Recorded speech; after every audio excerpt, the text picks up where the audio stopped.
Well, hey guys, everyone's here. Peter and NYCEUC, I need you to send me your address because you won that giveaway the other day and I still don't have an address for you.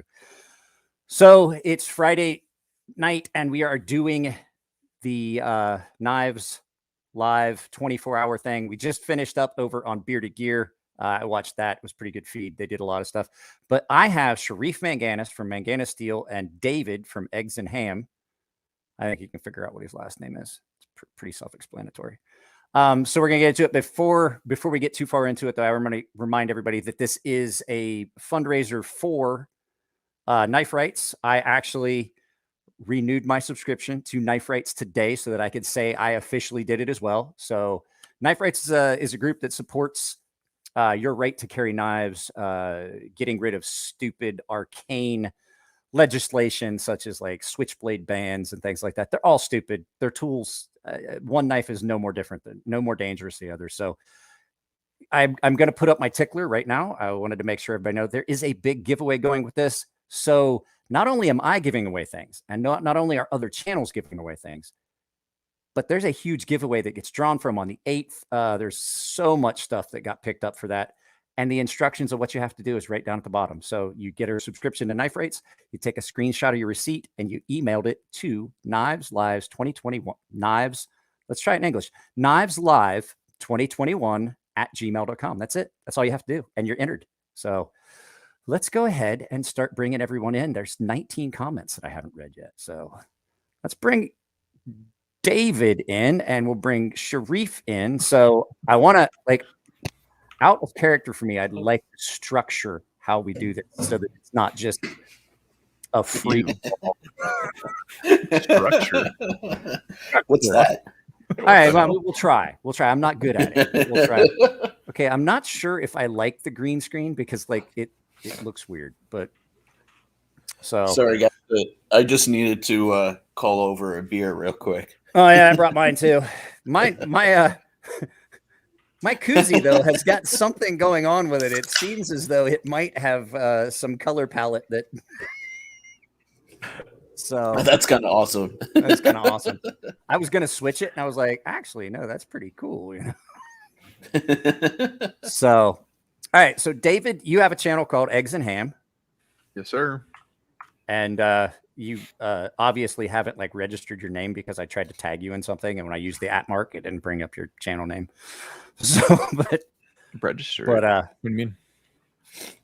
So you know when you go to mention a channel and you can hit when you're in the description, you go @ like if I @ Neves Knives, if I just type in the first 3 letters, it brings it up. I couldn't get yours to bring. I tried to tag you in the description of the video, and it just didn't work. I wonder if you have to have over 1,000. I don't know. I don't think so because Blades and Fades, I can tag Blades and Fades and stuff. Weird. Because my channel on YouTube, you can just do /eggsandham22 and it'll work. So I don't know. It's weird. And so you guys that don't know, this is Sharif Manganis. He is the designer of one of my favorite budget knives that has come out in a long time, the Grazioso. Nice. You got one. I thought David, like I was just expecting. I got one too. It's right here. I don't have one, sadly. So yeah, but you know what else I'm carrying today? Yeah, that the sea snake. I don't know. That's a horrible knife. I don't know why anyone would buy it. Oh wait, no, that's my knife. Never mind. So I will tell you guys that this is the first beer I've had since the last time I did a live feed. It's just been hectic. Yeah. It's been hectic. That was like a week ago. Are you okay? Oh, longer than that. Oh shit, Zach, I didn't bring my bell because this was supposed to be about like knife rates, but thank you very much. I appreciate it. So I did not prepare the bell. Ding-a-ling-a-ling-a-ling-a-ling. I have a glass. I have a tall glass smoking device next to me that I could ring, but I really don't want. It's expensive, and I don't want to hit that with a don't knife. Hit that. No. So, how's daughter's ice skating going, Mike? It's going. She's still recovering from an injury. So, since I have Sharif here, I wanted to get this. I wanted to get this out of the way. Is this your first knife design, or had you done some other designs before you decided on this? So, as the story goes, it was the second one that I did. The first one that I did was the Veloce with Kubi knives. Bless and Oh, I'm sorry. I actually happen to have it not too far away from me.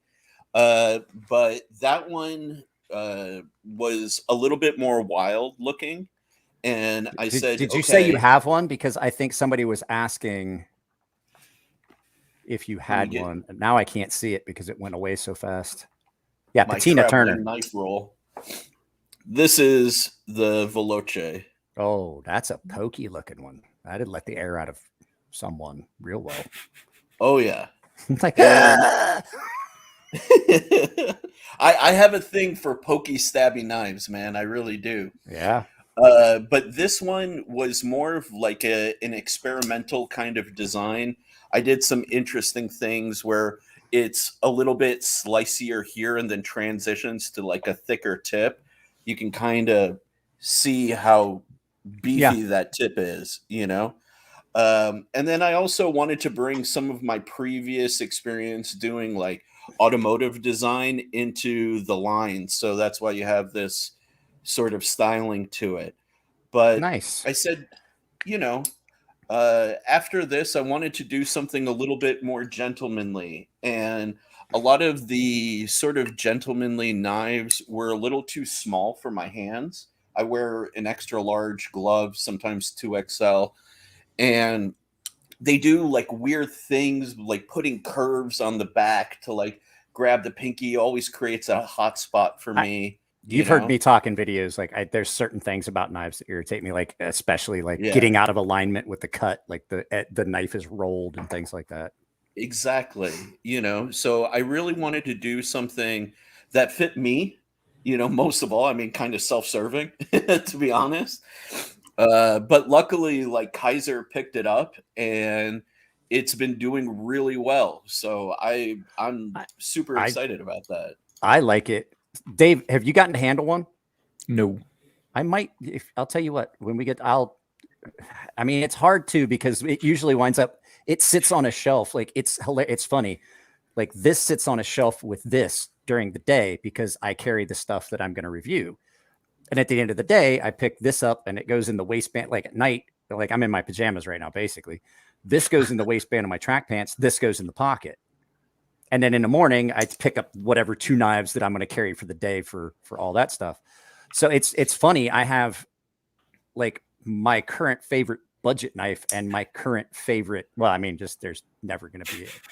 It's not like this one's going to get dethroned. I'm pretty sure of it. I have not had a day where I didn't carry this since I got it. But you know what I'm saying? It's just kind of funny that I have those two and they're so far removed from each other.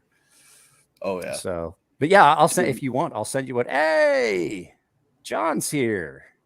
Mm-hmm. So John, so that you guys know, John did a lot of him and Shane Gable, Sugar Shane. They did so much to get this set up. Like, I mean, a lot of us could take credit for stuff that happened and getting stuff for giveaways, but this wouldn't have happened if it wasn't for Grateful Panic, John Robbins over at Grateful Panic, Jay Evans, Javon, and Shane, and hopefully Shane's daughter is okay. I know he sent some stuff. She was in an accident today. It looked pretty bad. Like it looked like a rollover T-bone. Yeah, it looked really bad. Yeah, Russ Cagle's here. But yeah, I mean, the fact that this all got put together and there's a group of 12 maniacs that he was able to wrangle in to do one specific thing, like to hyper focus this and everyone else that's a fucking feat in itself. I'll drop an F-bomb because we're definitely past the 3-minute mark. So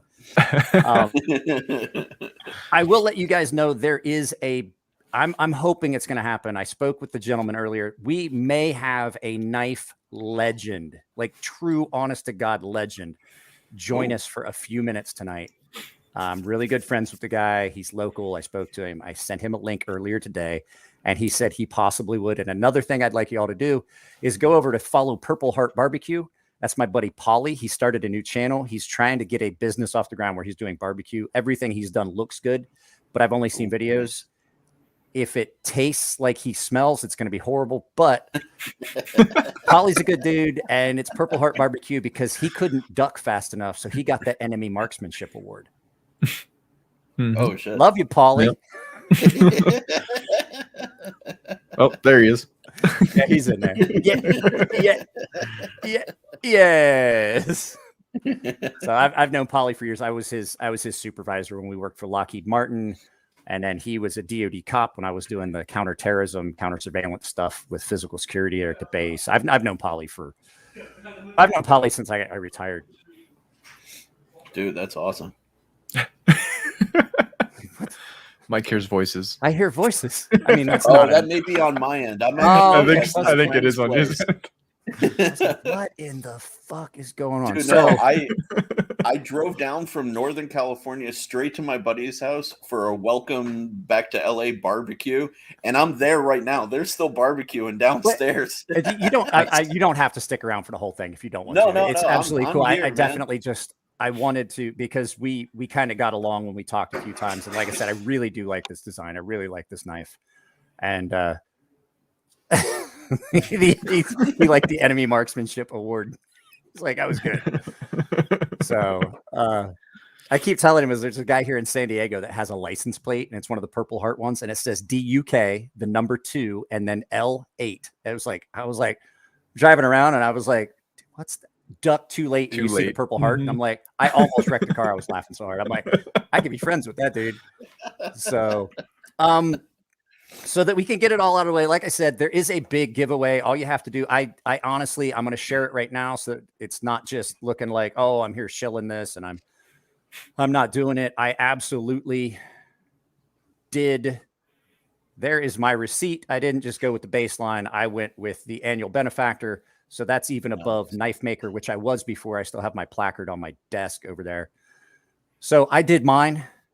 Y'all can do yours. And I don't make shit for money, but this is for a good cause. $58 for a year to help support a good cause. Doug does so much. Not just that. Like the rights to carry knives. It's a tool. And if you look at what happens in Europe these days, it's ridiculous that you can't legislate what people are going to do by legislating what they can and can't carry. A weapon is a weapon. A tool is a tool. A weapon serves no other purpose. Now, can a tool be used as a weapon? Absolutely.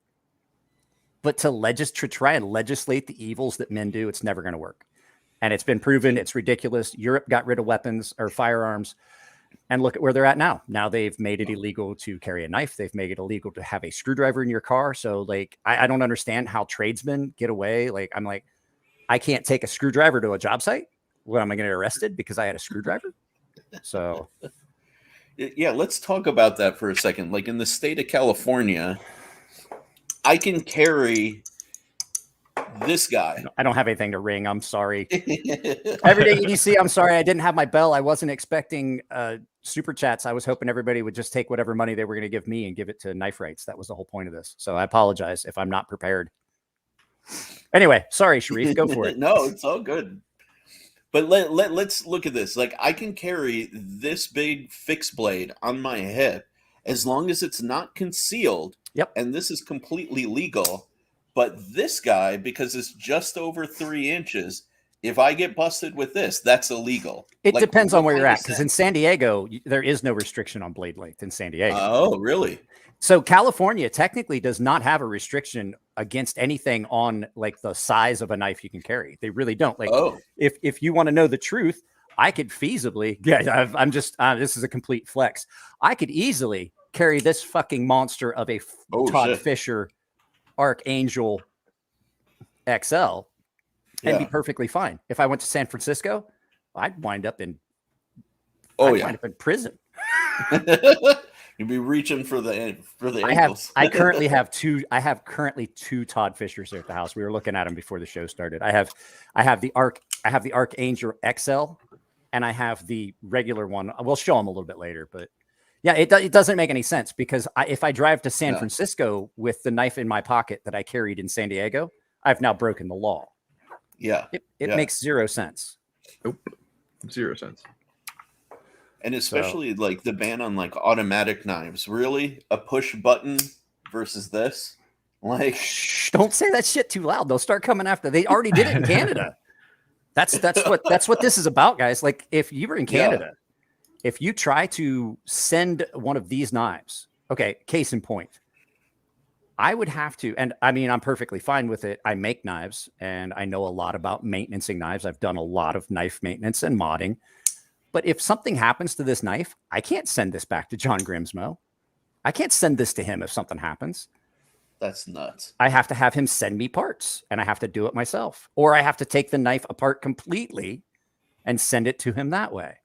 It's just ridiculous because that has been deemed illegal. So that's ridiculous, man. Like, come on. So There's somebody no sense in who it. else gave money? Somebody else gave money? God damn it. Aiden did. You have something to shake, Mike. I'll shake my ass.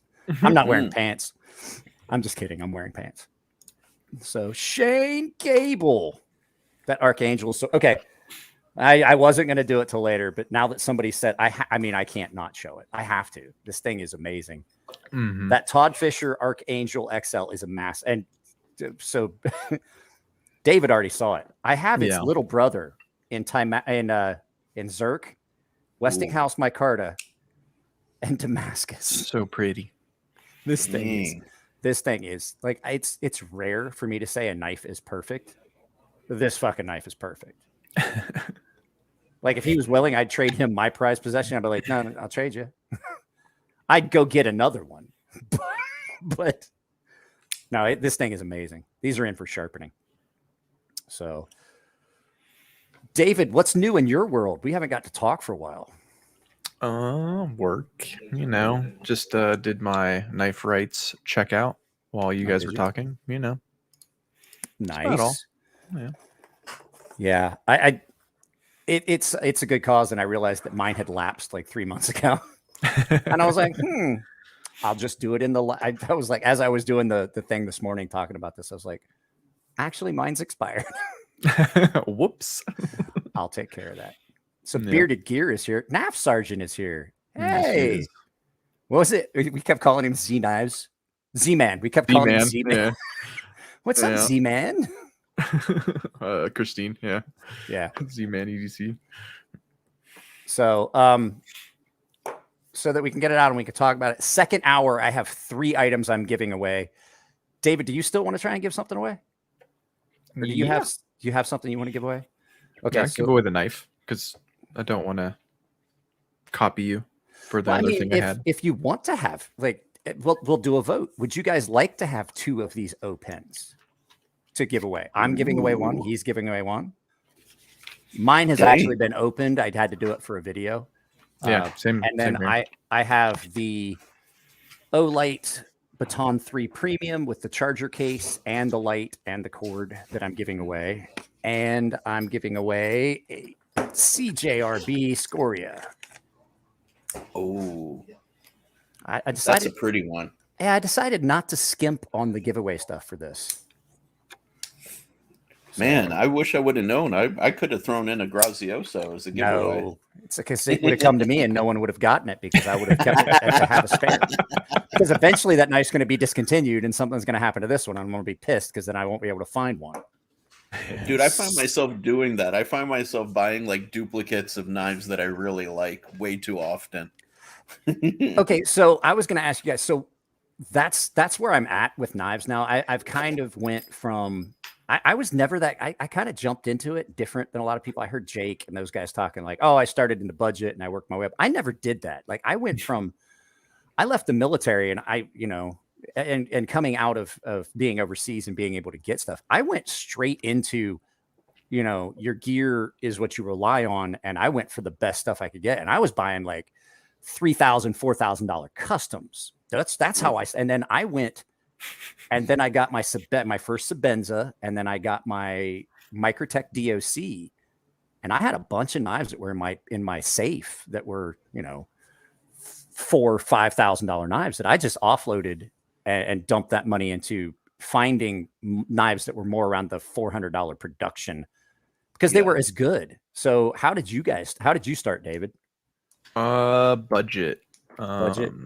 Growing up, Swiss Army knife, hand-me-downs from the dad. Well, if you go that far back, I guess I started that way too. But yeah. And then, well, then it was like I wanted my own Swiss Army knives, like the bigger, the better ones, And then after that, I think my first like expensive-ish knife was a SOG Trident, which is now all rusted. Here, hold on, it's right over here.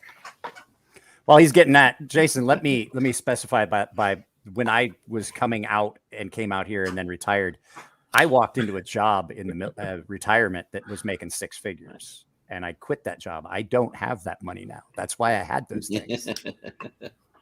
What do you got? What was it? I'm sorry.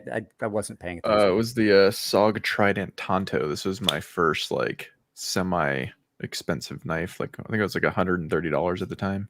Yeah. Yeah. It's got little rust spots all over it now because it's been what like steel 10 years old now. I don't even know. It doesn't even say on it anywhere. Stainless. It literally doesn't say it on it anywhere. Yeah, there's a patent number on there, and then just says SOG Trident Tonto. That's it. So where are you at now? I mean, what's your like when you look at a knife? What's your like? Oh, that's right in my like for me, like $400 is just about like the baseline for me to pick up a knife that I know it's going to be around the quality level that I want, unless I find something that just kind of really hits a lot of wickets, like this and the Rhea and some of these other really good, well-designed budget knives. Mm-hmm. I mean, it varies because there's things you can spend $75 and get, an S35 VN Penguin. Yeah. And this is a really good knife. You know what I mean? I have the D2 $30 version and I love it. Yeah. I mean, like, I don't know, like I always splurge a little bit for upgraded steels and stuff like that. But, like somewhere between the $75 to $250-ish. It's normally like my go-to. All right, Sharif, how did you get into knives? I mean, I know you were in the automotive industry and stuff, but like, yeah, for me, it was always interesting. Like, I started like you guys, Swiss Army knives when I was younger, getting those cheap like balisongs and stuff, like gas station knives, But really, like, it's not something that my folks like supported in me when I was young. They were always like, avoid. Oh, weapons. Oh no, scary, But as I got older, I said, you know what? All right, time to get like a decent starter knife. And it was a Benchmade Bug Out of all the things, And sorry. once I started getting into that, I'm sorry, that's the knife. I'm sorry. I'm so sorry that's how you started. No, but it was such a sad tale. It was a nice introduction to like what proper steel could do, and like a decent knife with a decent behind the edge thickness and all of that stuff, But then very quickly I discovered Gustavo Cecchini, who's like one of my custom knife gods. Is he the Sausage King of Chicago? Sorry. My bad. No, no, his stuff is just so like wild and so like out there, So I went on like a run of just like collecting every production knife he had ever did.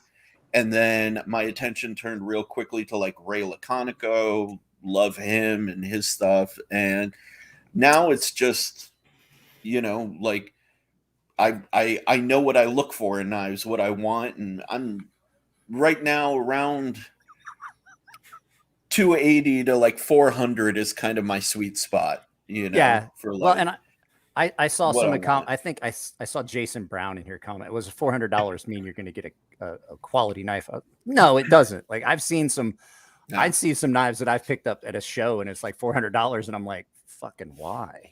Like, I don't think you could give this away, let alone sell it for $400. But usually, when you hit like when you're hitting like $200, you're expecting a lot more out of a knife, and you usually get a lot more in bells and whistles. And then you can. I mean, the sky's the limit. I've seen.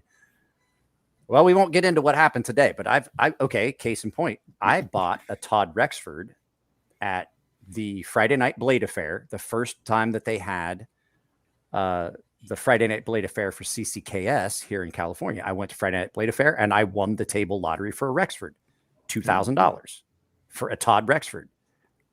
And I walked away with I walked away with $10 with 10 grand in my pocket. Well, 12 grand in my pocket, subtract the original 2. Within 45 minutes, I sold that knife for $12,000. I mean, but here's the thing. As much as I love Todd, and I've told him this, I was like, I wasn't like, ooh, I got to have this. I just bought it because I knew I could flip it. The fact was, I don't think, I don't want to sound like a dick when I say this, Todd's going to punch me in the face the next time he sees me at a show. I don't think that knife was as good as some of the $300 to $500 knives I saw the next day. Did it have character? Did it have all the little bells and whistles of a handmade knife? Yes, that's what gives it that. That's what makes it sought after. He put all that time into it. But there's a lot of times at this point in the knife community where you can get a $200 knife and it's as good as a $700 custom or a $900 custom. The difference is, like with this, if something breaks on this, I call John Grimsmo and he sends me parts. I've already done it. My wife dumped the bearings down the drain one time and turned the dishwasher on. She didn't know what was in that bowl. She just saw a bowl that looked like it had water in it. It had alcohol in it because this thing was nasty, and I was soaking the bearings in some alcohol. She threw the whole bowl of stuff in the sink and then ran the dishwasher. And I'm like, oh no. 3 days later, I had a new set of bearings. John sent them to me. He sent me an oversized stop pin because I had a little bit of blade play. You can't do that with like a $150 and under dollar knife. So ask Sharif about the ZT-0640. Oh yeah. My boy Patina Turner is in the chat, man. He is the one who introduced me to that knife, and I'm in love with it. It's one of my most carried knives. Okay, so another fucking company that decides they have to use numbers for everything. I have no idea what that knife is. Yeah, so you may as well say, it's Greek. I don't fucking know. It's 2 sons. Give them actual names. I can't keep track of numbers. Seriously. Dude, I can't figure out one Tucson from the next because of that whole numbering system. It's nuts. I know I like this one, even though I don't like integrals. This one's going to get a good review. This is another one that's going to be hard to get. It's in my pocket after normal on the shelf time. That's a good sign. So yeah, but that ZT is originally an Emerson design. It's a derivation of his like Viper, like close combat sort of knife. So we're going to go ahead and put him in timeout because he used the word Emerson, and we all know that I just don't like Emersons. So, I mean, he can have his opinion. We'll bring him back and he can talk about it. But just once again, I'll let you guys know that if you want a quality Emerson, buy it from Kershaw. Sorry. It's a running gag. It's like mint chocolate chip ice cream. If you tell me it's mint chocolate chip ice cream, I'm going to put you in timeout and let you know how wrong Dude, you are. it's so funny. Justify it. Because I own 2 Emersons, and that's even after watching your reviews back in the day. They were just I remember so clearly Mike sitting on the steps holding an Emerson, and he's like the look on your face is like, what is this garbage? And I still bought one. Just utter disappointment. Like, oh, Ernie, you could do so much better. Mm-hmm. And the thing is, Ernie's a good dude. And he takes it just like I was at Blade Show West. David saw. Were you with me, David, when Ernie was like waving me over to come over, and I'm like, I can't come over to Ernie.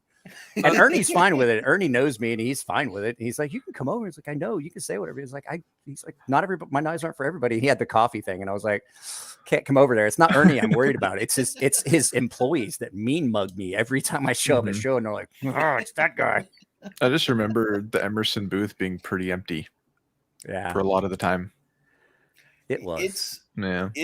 I get that. Like, I really do. I mean, with the approach, the build quality, the shapes, it's definitely not for everybody at all. And I mean, I get it. Everybody has their different. Well, everybody has their different tastes in knives. I just it's become a running gag at this point. But I have seen actually the last couple I've seen have been way better. It's just they need to dial in some. It's the handles. The blades are great sometimes. It's just those handles that, like, that's not at all. People are like, oh, you just don't get it because you don't understand tactical. I was like, motherfucker. Really? I lived in a really hot, I lived in a really hot, dusty place for a lot of months with a lot of other people wearing camouflage. I don't know if that qualifies me to know what tactical is, but I'm kind of thinking that puts me on the edge of knowing what it is. No. So these people who've never been deployed talking to you about tactical. Okay, guys, this was a surprise. We have a special guest that I didn't let anyone know was coming. Mr. Bob Terzuolo is here. Captain Bob T, the godfather of tactical knives. Let's go ahead and bring Bob in because I don't always. I know he probably doesn't have a lot of time to stick around. Can you hear Mr. me, Bob. Oh my God. We can hear you. Hear me? Yeah, I can hear you. Okay, I just want to make sure. This is kind of complicated. You know, I'm 77 years old, and when I have a problem with my phone, I find a 12-year-old to fix it. Bob, you're 77. You don't look a day over 90.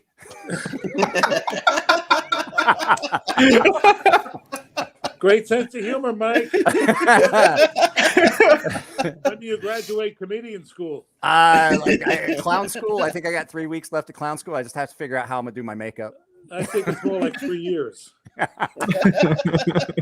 So, Bob are we doing here? Well, this is the Knives Live 24-hour telethon for knife rates. We're doing this.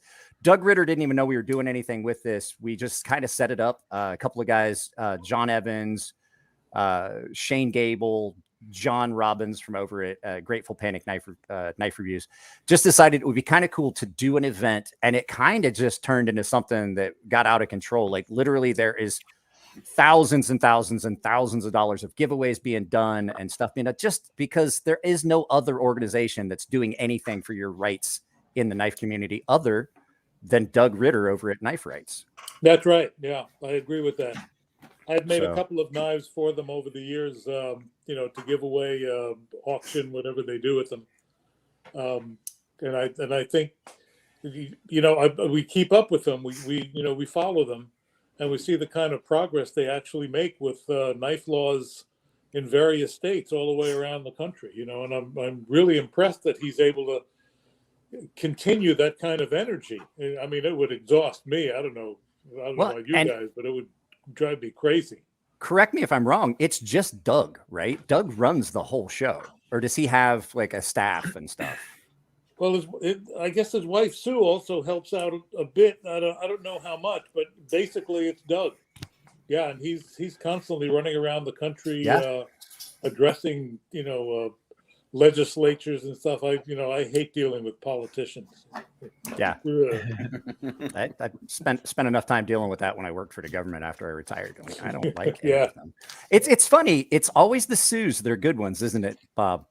They're always the good. Like you've got a Sue, Doug's got a Sue, you got Susie, he's got a Sue. Yeah. Susie's a little under the weather these days. She came down with a head cold yesterday. Nothing more serious than that. Just the sniffles and stuff. No. Nice. So well, at least doing the cooking. Okay, I'm not gonna say I love to cook, so I was gonna go with a joke, and I was like, nah, that's not gonna work. Everybody knows I love to cook. I've done entire live feeds with just me cooking. That's okay. You can try it out. Let's see if anybody laughs. Yeah, I was gonna be like, I just didn't have anything. I was like, I think I wasted my one food joke on my buddy Polly over there at Purple Heart Barbecue. I don't know. I was like, I'm coming up short. So, what do you got going on new, Bob? I know that. So we talked about some stuff when we were at Cali Custom Show, but I was going to ask you, do you have any new production versions coming out? Any of your stuff anytime soon? We might have. We're not sure. We got. I don't know if you know about the tweezers. I've seen them. Yeah, they look cool. Yeah, well, they're just coming out with the second batch of those. The first batch sold out in half a day or something like that. It surprised everybody. So they came up with another batch and they're doing those. And are you keeping who's making those a secret, or? I'm sorry? Are who, as far as like production, are you keeping that a secret as to who's making them? No, Civivi is that's We Knives and that's China. Okay. That's what I thought. I didn't want to throw it out there because I kind of already knew because we're friends, and I just didn't want to throw it out there and be like, oh, thanks, Mike. Let the cat out of the bag. No, there's no bag. There's no bag, Mike. Yeah. Well, I had a top secret above clearance. I'm pretty good at like, let's not give away really anymore. Good company. I'm proud to be working with them. They're really good people. I know we hear a lot about, China and all sorts of problems we're running in international stuff. And don't get me started on politics because I'll never stop. This is a 24-hour telethon. Well, I only have 2 hours. No, well, I could fill those 2 hours just talking about politics. So don't even get me started. I'll send you over to the next guy. Okay. Just go. Just go with it. Roll. But I'm really happy to be working with them. They're really good people. They're really good people to deal with. I'm enjoying working with them, and they are honest and straightforward, and they keep their word. Well, I worked good. with them when I did the. You remember that fixed blade that I designed just about the time you came to San Diego, Right? The fixed blade combat knife I designed. I worked with Wee and Civivi on. Well, it was before Civivi happened. It was Wee Knife Company just solely, but they were great to work with, even to the point where they had not sold the knives. I mentioned, like, hey, the royalty checks, are we doing it quarterly? I just need to know how to project for my daughter's ice skating stuff. They paid me out for the entire run up front. They were like, well, okay, we'll just do this. They're going to sell. So here. And I was like, no, that's not what I meant. Wow. I was like, that's not at all what I meant. I bet they regret it now because they're still sitting on shelves at dealers. I just finished the knife for Dan Delavan's son who passed away. Oh, yeah, that's right. I forgot about that. The police officer who passed away. Yeah. And there's a couple of knife makers who have been doing auctions of knives for the benefit of their family. So I just finished a knife for that. And maybe next week, I don't know, maybe I'm not sure what day. We'll put it up on Instagram for an auction. And I've got a black side belt buckle from Hank Greenberg. Nice. And a lanyard bead from Steel Flame. So that'll fetch. That'll fetch some. Yeah. The Steel Flame stuff always sells. Like when you see them at shows, like if you don't get over there immediately, if they have a table, it's gone. Crazy their table is empty the next day. You're like, oh, I was gonna go talk to those guys, but I guess they sold out and left. Yeah. So what do the other guys do? What are you guys doing over there? Where is everybody? Reno, Nevada. Nevada? Yes, sir. Yeah. And you know I'm in San Diego, and then that's I know you're in San Diego. Yeah. Yeah, I'm Northern California, but in Los Angeles right now, and I'll be in San Diego tomorrow. Oh, really? Yeah. They're moving around. Oh, yeah. Actually, I got to take a second and thank Bob for the book you created. Oh. I would never have been able to get as far as I have with designing knives without that book. That is my Bible, honestly. Like, so thank you. Really, that's so appreciated for you to put that out in the community, man. Thanks for the kind words. A lot of people have read it, and a lot of people have said that, but I never realized I'd be creating so much competition just by doing that book. Well, Bob, he took the heart and designed this, which is an amazing. I'm going to come a little closer knife. Here. Let me do this. Watch this. I can do this for you. Yeah, so you can see it better. Oh wow. Okay. So that's Sharif's knife that he designed. Let me exit solo. But yeah, I really like this knife. It got a really good review. Is nice. It is, and it's got really good material. Is that a wood? Is that ebony? That's G10. G10 and copper. The other one is what? Micarta and brass, right? Yeah. So there's two different versions of it. I like this one. And I like it because it's got a good heft to it because it has the copper backspacer, but it's not too heavy. You know what I mean? You run into where things can get too heavy when you start adding stuff in. Do you do anything to protect the copper from getting dark and patinaing? I know some people like that and some people don't. There's a mild coating on it, but I want some patina personally on any material like copper or brass. So I took mine off. Yeah. Like you can even see mine's definitely getting some nice patina going on with it. Yeah.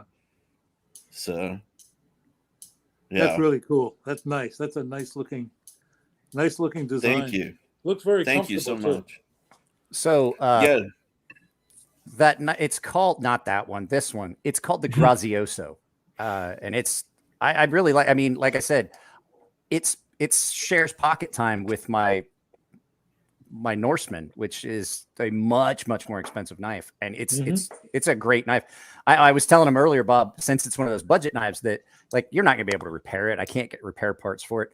I'm probably going to get a second one and just put it in a box so that if something happens to this one, because knives get discontinued and you have a hard time finding them. Yeah, I know. That's true. So you're working on the tweezers and stuff with Civivi. I do know that my knife lost to your knife for best tactical knife. And I told everybody at the artisan table, I was like, Bob Terzuolo has a knife in the case over there for the competition for best tactical knife. I was like, why'd you put mine in? They're like, well, that was the category it fit in. I was like, but it doesn't make any sense because I'm not going to win.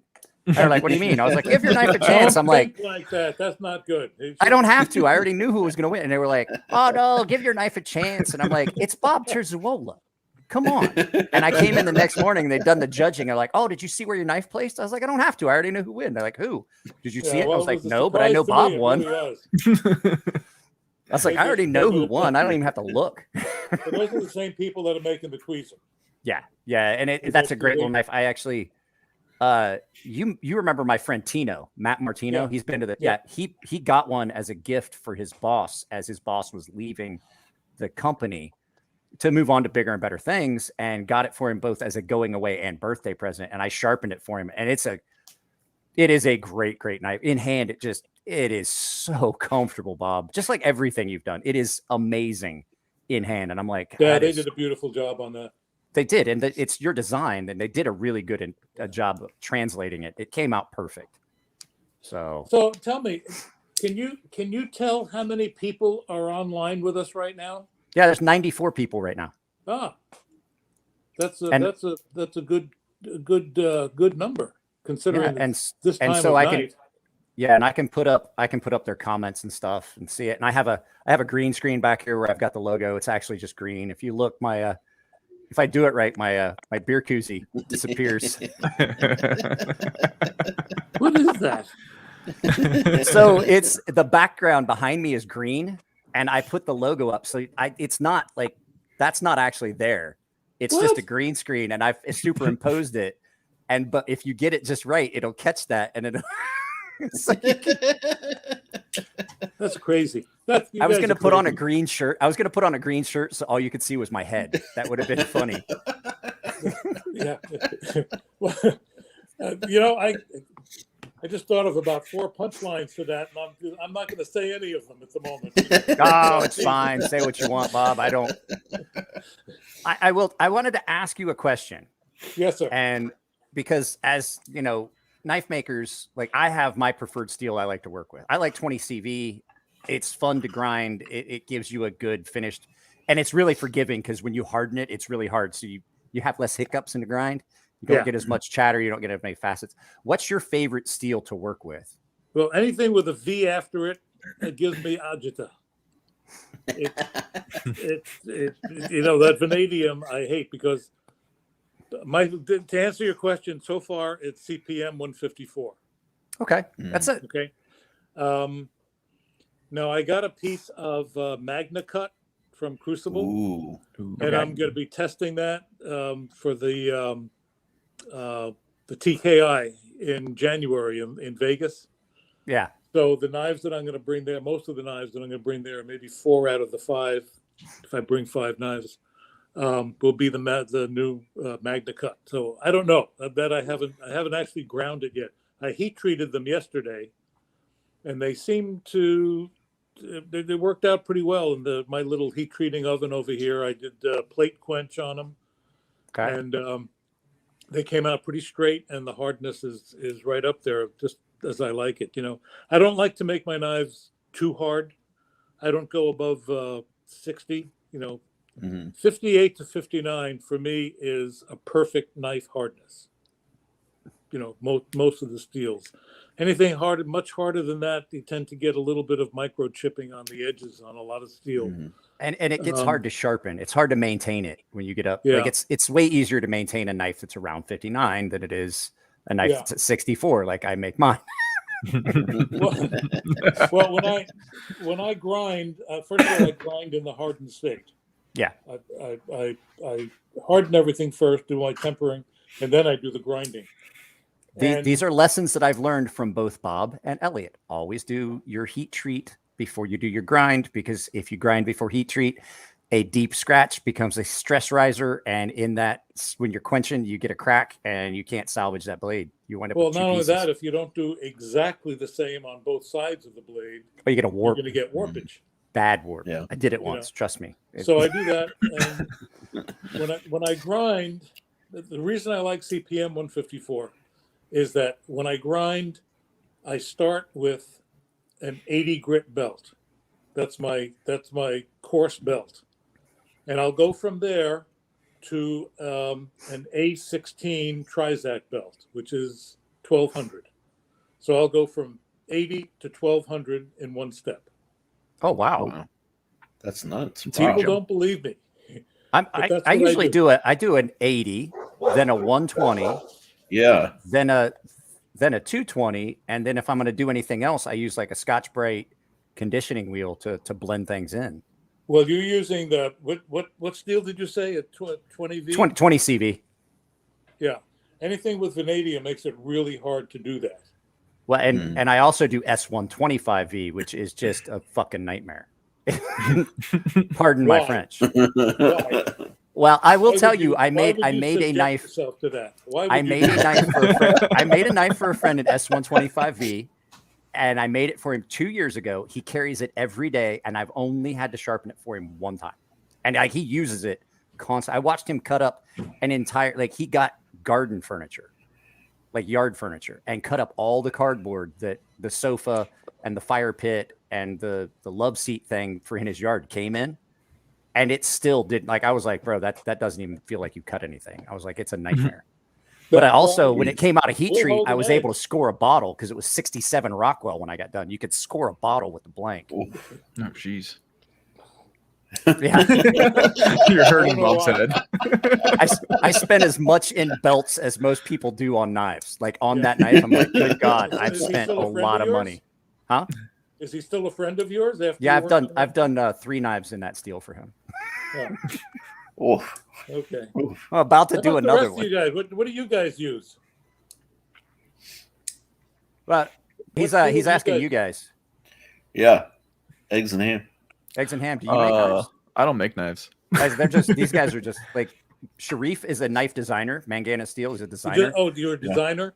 And then David's just a knife maniac. Like he just loves knives. So I love knives. I think I'm the only knife maker here other than you. And compared to you, I'm nothing. I'm not worthy. Okay.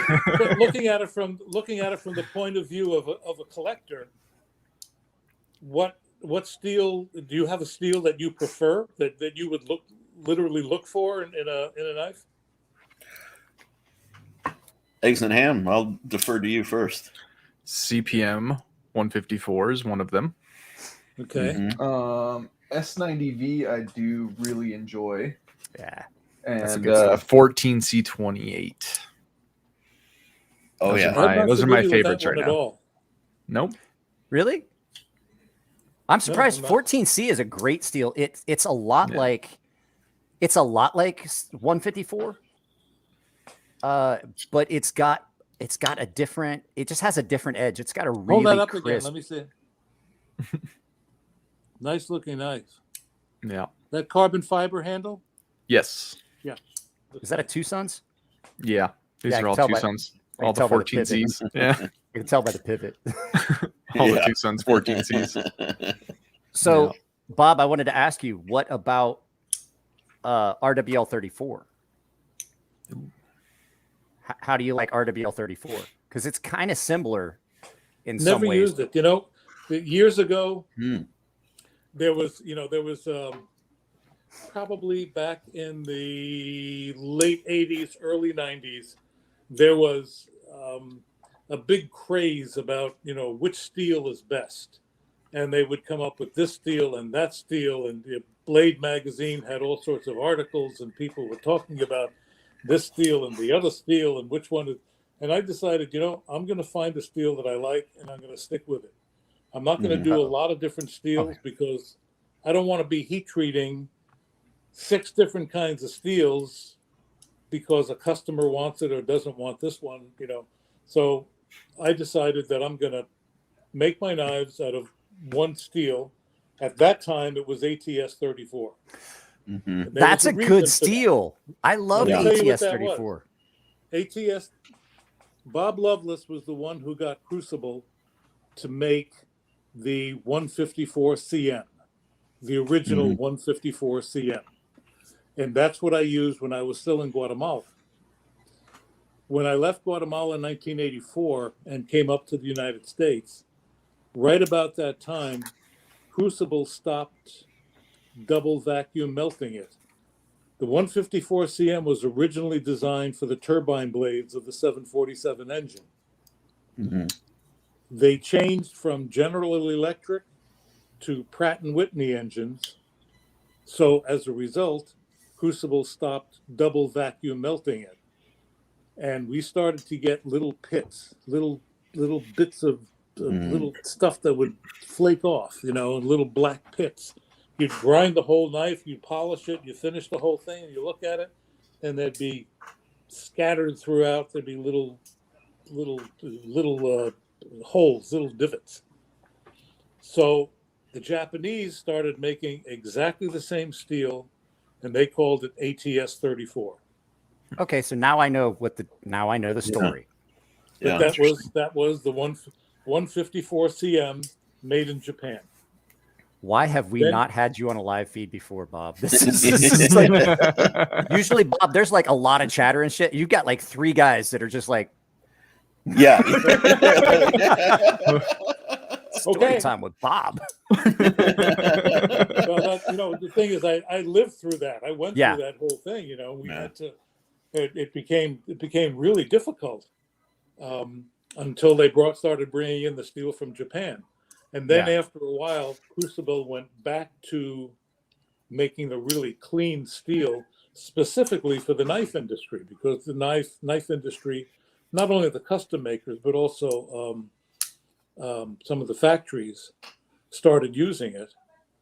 And see, the 154 CM and ATS 34, whatever, or the CPM 154, you can't stamp it. It doesn't stamp very well. And up until when I designed the first knife for Spyderco from a custom knife maker, which is the C15, that was in 1989, up to that point, all the factories were stamping out their blades from large sheets of steel. Well, with the C15 made for Spyderco, they started laser cutting. So you could actually use that kind of exotic space age type of steel. You could use that for knives because they could get up. Whoops, what happened to Mike? Mike disappeared.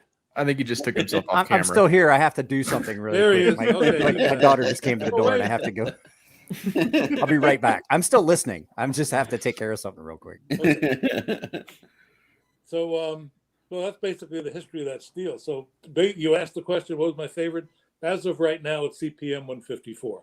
I like it. The Crucible powdered metallurgy CPM makes it a better steel. It's got better rust resistance, and it's tougher because of the powdered metallurgy way of making it. Come back. So I'm looking forward to this Magna Cut and see how that comes out. I have no idea. I'm curious about it too, because I've heard good things. It sounds like it's got like all the benefits of all the steels like combined that I really like. And I mean, wait a second. We've got Shane Gables, Yeah. This is one of the greatest moments of my life. Well, he's Really? talking about you. He's referring talking to about you. you, Yeah. Bob. Yeah. Has Well, nothing to do with all me. Bob. Well, thank That's you for all saying Bob. That has Shane, nothing to but- do with me. Yeah, okay. I wanted to put that up so that you could see it. So, Okay. Yeah. so, Thank you, Bob, Shane. I appreciate you saying that. and Bob, you don't have to stick around. I know you're busy. If you want to like take off at any time, just feel free. I just wanted to. I thought it would be great for the It's folks only here. 10 o'clock here. Yeah, I was gonna say it's 10 o'clock here in San Diego. So I don't know. I've been going to bed early because I've been getting up at like 4 o'clock in the morning trying to get stuff filmed so that I can have it done because Not me. my wife and daughter leave for Japan on Sunday. So there's been a lot of stuff getting ready. They're going to visit my in-laws. My mother-in-law has been real sick. My sister-in-law had cancer. My wife hasn't got to go see her family in 2.5 years now. So Yeah. we're trying to get them over there. Unfortunately I cannot go, or you guys would not have any content because I would be on a plane too, because I love it. Yeah. That's one of the things. That's one of the things that enjoyed Susie and I talk I've been about. over there twice. I really enjoyed Japan. Well, every time that Susie and I get to talk and we start talking about Japan, so that you guys that don't know, Bob's wife Susie was what'd she do? She did print work or lithograph, She's a printmaker. She's a Printmaker. Yes. like a hand A carved master print. printmaker. She's actually got degrees Wow. in it.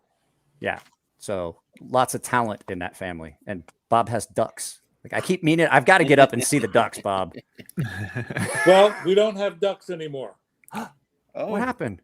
Well, my little dog murdered one of the ducks. And Oh, the no. other one we gave away because they were fighting. There were two male ducks. However, we now have chickens. Oh, I hate chickens. Susie loves chickens, so we've got Okay, four well, I guess I won't come up because I grew up on a farm, and I'm going to tell you right now, I fucking hate chickens. I hate them. They're such these a are pain. exotic chicken. These are real Japanese. Two of them are Japanese. The ones with the long I can't tail. remember the name of them. You talking about the ones with the really long tail? No, with a poof on the head. Oh, okay. Yeah, I was gonna say there's two I don't kinds. remember what the name of them. We got So two there's of two those, kinds and of that's all of chickens that they have in Japan that are like show chickens. One of them has the big plume on its head, and the other one has like this super long tail. them. Right. We've got the one with two of them with the plume, and another one is a Polish chicken. Yeah, I didn't like those I ones can't either. remember the names of them. Susie I knows didn't them like by heart. those ones either.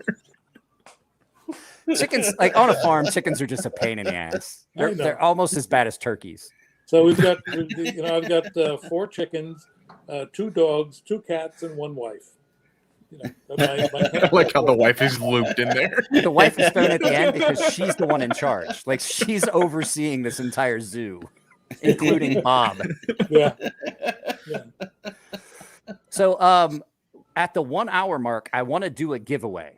Now, I wanted to ask everybody, so everybody knows the 3 items I'm giving away. I'm giving away the 2 O-lights and then that CGRB Scoria. Yeah. So you guys tell me what you think you want, and you guys help me keep and see what basically the majority of the people are saying, what they want to have given away first. But the caveat is this giveaway isn't going to be a pick a number thing. So kind of keep an eye on it. We'll keep an eye on the comments and see what most people are looking at for the first. I mean, Can we're you giving guys away see all the comments that come through? We can, but since you're on a phone, it makes it really hard. Like I can see every comment that's here. Okay. And I can put up, like, if somebody has that, I'm putting those up. Like I'm picking the ones that are pertinent. I just put that up as an example, like to pull stuff up. So Beef Baron says the knife. 2 people say the knife. You know what? We'll just give away the knife first. We already had 2 people vote on it. We'll just give away. I'm not going to spend a lot. I don't want to waste a lot of time on this. So here's the How deal. are you doing the giveaways? Okay, so this is fun. So you guys are going to hear something interesting. I'm going to type the word go, and everyone's going to have a little bit of time to try and find on a different tab my IMDb page and tell me the name of the movie I was in. Oh, And go.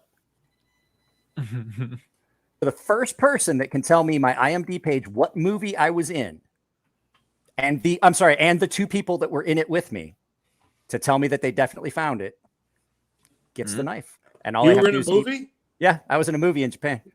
The Texas Chainsaw Massacre? No.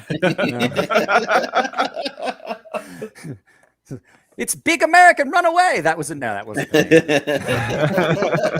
Wow. Okay. So Mike Rast got it right there. Sweet Ghost. I was like, that's the only one that's coming up for me.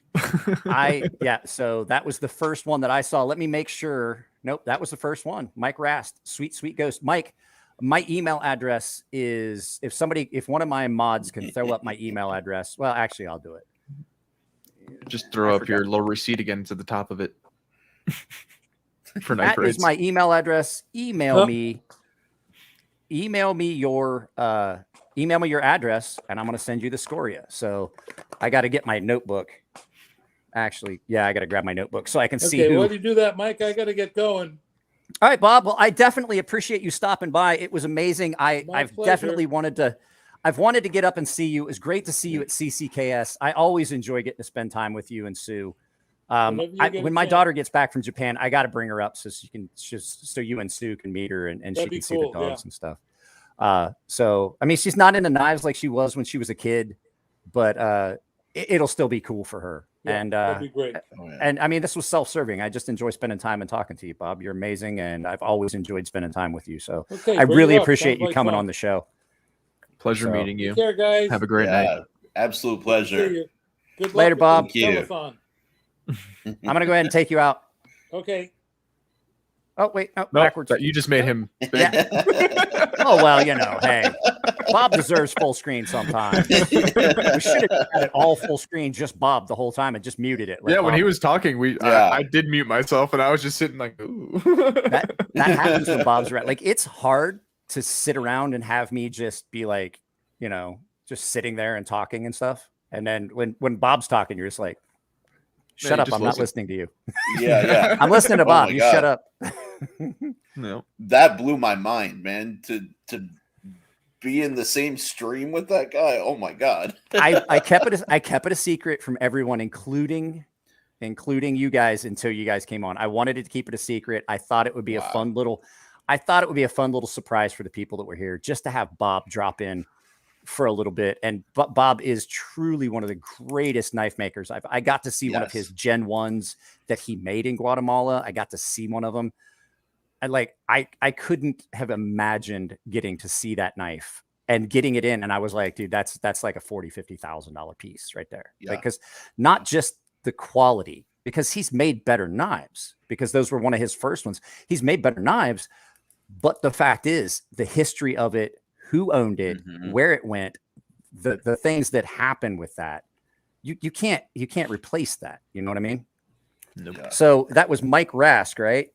Mike Rast. Yep. Yeah. Mike Rast. Oh, wait. Let's put that on a fresh sheet of paper so it doesn't get thrown away. That'd be a good I idea. lost it. I'm gonna have to go. I hate rewatching my own videos. Anyone that thinks I don't do research on knives, this is all research for videos. It's just all like specs and shit like that. Mike Rast. So the rest of them, I was only in one movie, so it's not like I'm gonna tell you, find out what my second movie was. I was only in one. And it was a blast. I'm not gonna lie, it was me. I was gonna have it be like, who's the other two people? I'm not gonna do that. That was unfair. I thought about it after. I apologize. The fact that you knew the movie and you had it, that meant you got it. So I wanted to talk about something that came in that I'm pretty over the top with right now. This is, I don't like integrals. I'm not a big fan of integrals, and it's because I think they're silly. It makes them more expensive. It's just showing, oh, I can do this. Great, you can, but did you need to? No. You've now made that knife more complicated to take apart and clean, especially if it's that Benchmade with the Benchmade with the axis lock, the new linear axis lock. Oh, the Anthem. Yeah, that's the one. Yeah. Thank you. Yeah. Like, that thing is a nightmare to take apart and put together, especially if you're trying to anodize it, because you have to, because that lock is steel. And if you've got steel in the knife, you get weird colors and areas. And so you have to take it apart, take the lock out, then you have to put the lock back together inside. And I'm like, it makes the knife heavier because you can't take any material out there, really. Yeah. Okay. All that being said, This thing is fucking amazing. I love this knife. I put it in my pocket. Last night. I filmed the first day in pocket this morning. I still have to edit it. There's a good chance I'm gonna tell Jared, I don't know what happened to that knife. I put it in the box. This thing is great. How much do I owe you for it? I'm like, I'm pretty sure I lost it. I'll send it the next box because he sends me stuff, and I'm like, I probably forgot to put it in the box, which was what was going to happen with this one until he was like, hey, you like that knife? And I'm like, yeah, cool. Enjoy your new knife. And I was like, oh, wow. So Jared gave this. He had 2 of them, so he gave it to me. But yeah, that's cool. Jared's such a great guy, man. I love that dude. And this has a lot of things that typically would be things I didn't like in a knife. And I still like it. Like I can overlook because it's just like everything else about it is so good. The blade shape, the way it cuts, the way it feels in hand, even with a couple little minor hot spots in areas, like this is real sharp. Things like that. But the pocket clip's a little tight. So if you're wearing jeans, it has a tendency to catch on that seam at the very top because it's one of those ones with the milled titanium ball on it. Other than that, like, I mean, like if you can overlook those, which I definitely can, it's amazing. It cuts so I cut down so much cardboard with it. I'm like, this is nice. I could honestly do a full review of that knife after today. I cut up like probably half of one of those blue recycle trash cans that you roll out to the street because my wife has ordered so much stuff that she's taking to Japan with her that they just can't get there. So she's taking it with her to Japan. And like I have not had a knife come in for a while that I enjoyed having in as much since this one. What's the steel on that? M390. Tucson? Oh, really? It's M390. Yeah. And I had to look for it. I was texting Jared and I'm like, what's the steel on this? And I'm like, looking, I was like, hang on a second. There's something on there. Let me get my reading glasses. I was like, oh, there it is. Because I absolutely can't fucking read that font. I'm like, I can't read it. And then I get it out here. And I'm like, well, I probably could read it if it was closer. I get closer. I was like, now I can't read it because it's blurred. Getting old sucks. There's nothing good about it. Seriously. That's what glasses are for, Mike. I have some. They're over there. I have 2 sets of reading glasses. I have one set for downstairs. I have one set for upstairs. Were you using them though? Well, I didn't have them on, and I was like all the way over here, and they were over there. Hey, man, cut me some fucking slack. No. So I have 3 items to give away. I figure I'm gonna do one at the hour mark, which we just did. I'll do one like at the 15-minute mark, and then we'll do one at the 30-minute mark, and that should even. And that way we have a little bit of time because I know that you said that David, you want to do a giveaway. So. Oh yeah, I put a whole swag pack together and everything too. I'll do all mine, whatever, whenever, swag all pack. at the same time, whatever. Oh yeah, dude, I made a whole freaking swag pack. There's so many people stickers in here. So many. Oh, sick. So many stickers. So you know what? I've sent out giveaway stuff, and I keep telling people like, "Yeah, I'm going to send out the stickers with everything," and it's just like my business cards. When I do sharpening, I forget to put them in the box. And people are like, "Man, I get one of your business cards to show it to my other people," and I was like, "Yeah, I meant to put one of those in the box. I forgot." Email. I am the worst business. I go to shows and like people are like, "Oh, it's cool." Like I'm the worst businessman ever. Like, "Oh yeah, I do this," and I have a YouTube channel, and I want to send you some stuff. You got a business card? I'm like, fuck no, I forgot my business cards. And then my little buddy Nico's right behind me, and he's like, he pulls out. He's got a whole bunch of them. He's like, I put like 80 of them in my wallet. I don't think I got anything from you from Blade Show West actually. Nico's like, I put a bunch in my pocket because I know you're a fucking idiot.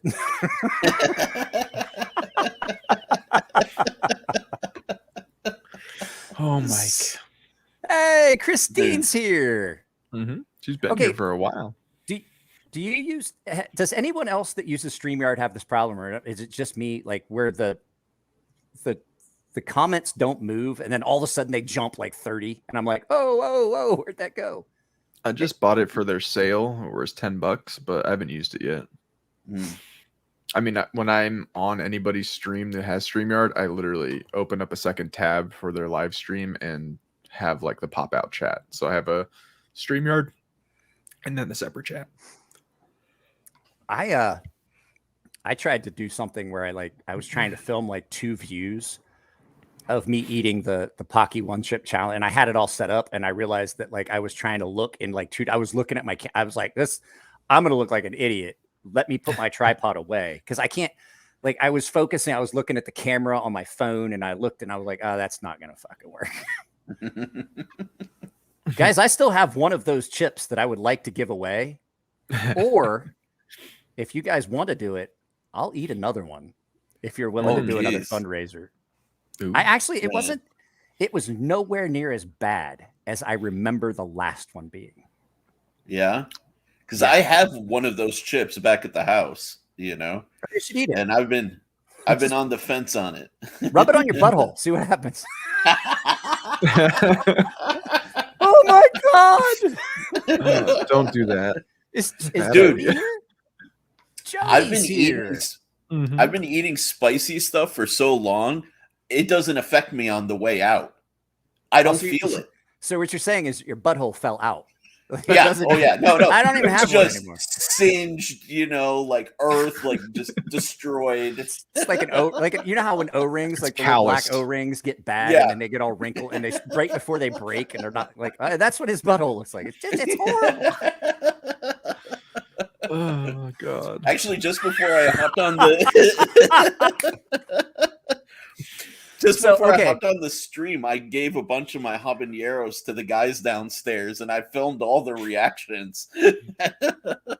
Now, see, I've eaten the spiciest pepper in the world, all the way up to the ghost. I ate the ghost chili, and then my buddy, he's a SEAL, and he was like, "Well, I have to eat the Carolina Reaper." And then we found out about the one that's hotter than that, and he was like, "Hey, you know, because we take turns."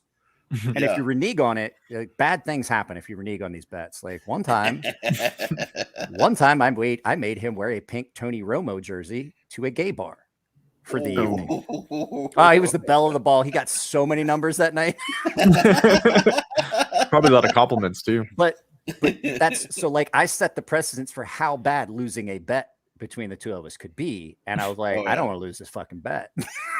And so I found out because then it was my turn. He was like, "Oh, well, they have this new one that's what was the Carolina Reaper?" Yeah, and he was like, he ate the Carolina Reaper, and then he was like, "Oh, there's one that's hotter now." And I was like, "Oh, great, I'm on deck." And he goes, "No, we're not doing that." I was like, "What?" He goes, "Oh yeah." He's like, "I'm pretty sure I needed to go to the hospital after I ate the Reaper." Oh yeah. So, well, David, do you want to run your giveaway? And do the go, and you can pick your numbers and everything, and like pick your do the big giveaway. Oh, yeah, you're doing the whole pack. Are you doing? I'll just do the whole package, man. Yeah, that's easier. Yeah, one winner. Well, while he's getting that set up, guys, don't forget this. While this is fun and everything, this is for knife rights. This is way to almost throw up on camera. Whoa, bro! Carl's Jr. is coming back on me. This is for knife rights, and this is to give away. I'm going to pull up the thing while you're doing that. While you're getting it ready, I'm going to go ahead and pull up the. Well, that's not what I wanted. You go ahead and set up. Oh, that's my credit card number. Yeah, don't show that one. No. Okay. So I'm going to share the screen. The Feldspar, like the S35 Nice. VN Feldspar. It does not have a box. It comes in a knife pouch. I've never used it. What you say? That's the Feldspar? I think that's what it is, isn't it? I wasn't paying attention. Yeah. Okay. Yeah. Oh, you got the micarta one. Yeah, the nice. S35. The one I had was the G10. I liked it. I just didn't like it as much as the Centros. They're both great. They're both great knives, but like I really. Well, you got this for a minute. I'm going to go ahead and make you full screen there for a minute. And you can handle your business while I pull this up. pen. It has been opened. I looked at it. I was going to make a video on it, but I never did. But it's right here. Brand new. So the Feldspar, the O pen. I have a DNA Hanks that I will throw in as well. Ooh. Yes. Very nice. It's got the little velvet I think he uses or something like that on the back. Very nice. What is that? Nice Velvet? I think it's something like that. Oh no, sorry. Micro suede. That's what it was. It actually works really good on glasses. I'm sorry, you said that, and I had just watched Coming to America the other day. What is that, velvet?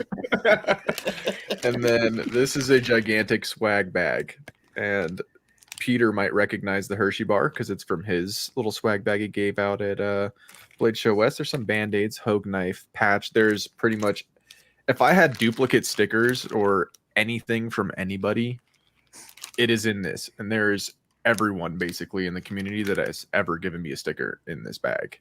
So there's a lot of stickers. I didn't do that. I took all the stickers that you guys gave me and I stuck them on shit. Yeah. Well, I mean, at Blade Show West, we got so many stickers. Oh, Big Red has his Blade Show West specialty sticker in here too. I put one of those in there as well.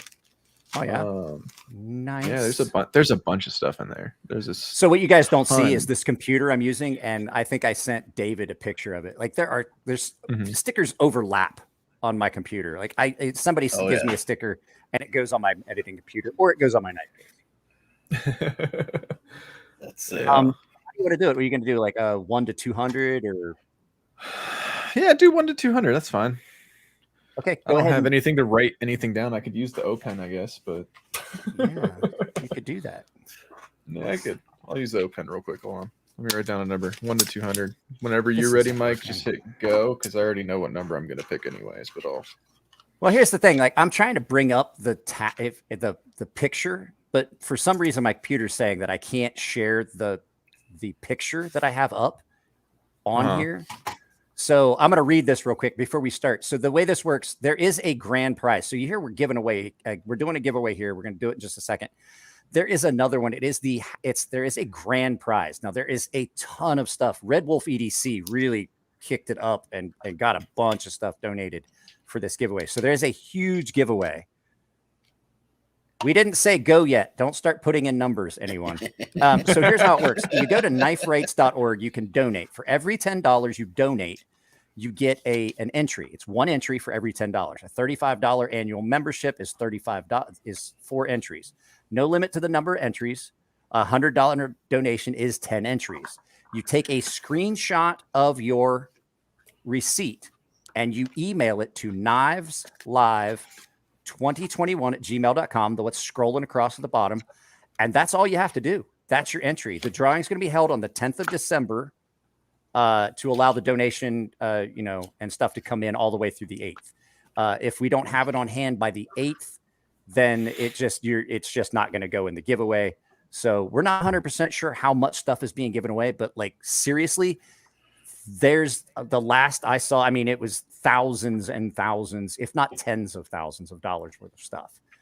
Yeah. I mean, there was some $700, $800, $900 knives in that list of things. There's an Archbishop Archbishop 3.0 that Elliot Williamson is donating. That's going. I got 3 of my sea snakes that are going from Artisan Cutlery.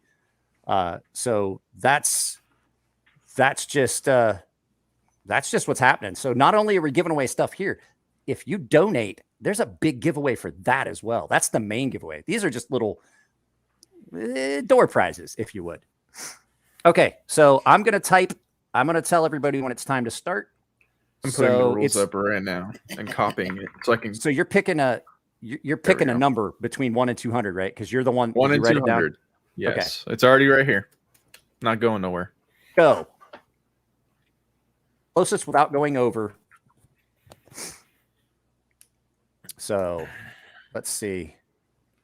Purple You're going to have to watch it because I'm watching. Oh wow! I don't know what number it is, so I can't help. Here, I'll private chat. Are you gonna private chat it to me?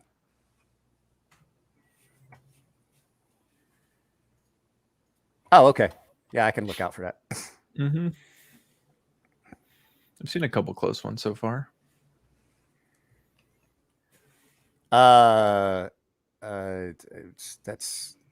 That's not. That's absolutely not. That's a little too high. It's a little above 200. A little high. It's like you might have fat fingered the 4. It's like me on a Saturday night. It's a little high.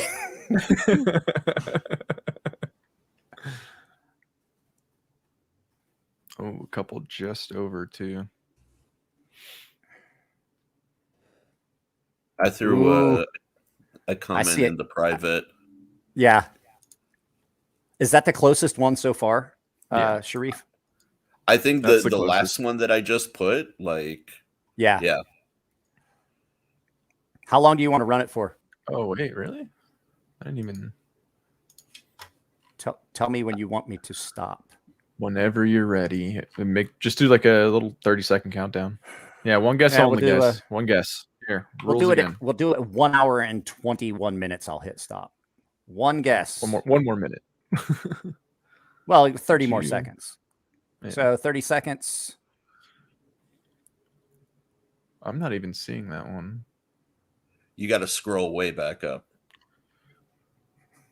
That sounds like effort. I think we'll just pick some. Oh, yeah, I see it. That's too hard. That's too hard. I don't know. That sounds like effort, and at my age, I'm not into it. And stop. Alrighty. There we go. So the number was, show the number for everyone.